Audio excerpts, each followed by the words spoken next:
ఈ విధ ఫ్రెండ్స్ ఈ విధంగా అయితే మనకు ఇంట్లో ఉన్న సీసీ కెమెరా ఈ విధంగా అయితే వస్తాయి.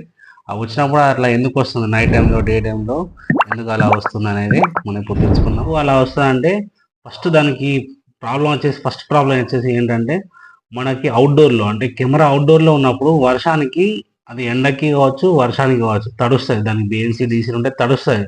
తడిసినప్పుడు అది కార్బన్ వస్తది. కార్బన్ వచ్చినప్పుడు డే టైంలో దానికి పవర్ అవసరం ఉండదు. డే టైంలో దానికి పవర్ అవసరం ఉండదు. ఆ పవర్ అనేది అవసరం ఉండక అది ఏం చేస్తది క్లియర్‌గా నీట్‌గా వస్తది. నైట్ టైమ్ అయ్యేసరికి ఎప్పుడైతే నైట్ టైమ్‌లో దానికి కనబడకుండా ఎప్పుడైతే దాని ఐఆర్ అయితే ఏదైతే ఎల్ఈడీ ఉంటదో, ఐఆర్ ఉంటదో అది ఆన్ అయితది. ఆన్ అయినప్పుడు దానికి అంటే అన్ని కెమెరాలకు ఆన్ అయినప్పుడు దానికి పవర్ అనేది సరిపోదు. సరిపోక అది ఏమైద్దంటే బ్లర్ వస్తది. షేడ్స్ వస్తా ఉంటది. ఇట్లా లైన్స్ వచ్చుకుంటూ పోతది. దానికి అవుట్‌పుట్ అనేది తీసుకోలేదు అది.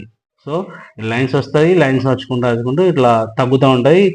మళ్ళీ తెల్లారేసరికి ఆటోమేటిక్‌గా దానికి లైట్లు ఆఫ్ అయిపోతది కాబట్టి క్లియర్ వచ్చేస్తది. అండ్ సెకండ్ వన్ వచ్చేసి ఏంటంటే కేబుల్ ప్రాబ్లమ్ ఉన్నప్పుడు. కేబుల్ ఎలా ప్రాబ్లమ్ వస్తదంటే ఆ కేబుల్ అనేది మనం లూప్ ఏసినప్పుడు అంటే మనం వాల్ నుంచి కొట్టకుండా లూప్ ఏస్తే అట్లా మామూలుగా వాల్ కొట్టకుండా ఇట్లా ఒక ప్లేస్ నుంచి ఇంకో ప్లేస్‌కి అట్లనే ఇట్లా ఎయిర్‌లో అంటే ఇట్లా ఉన్నదనుకోండి.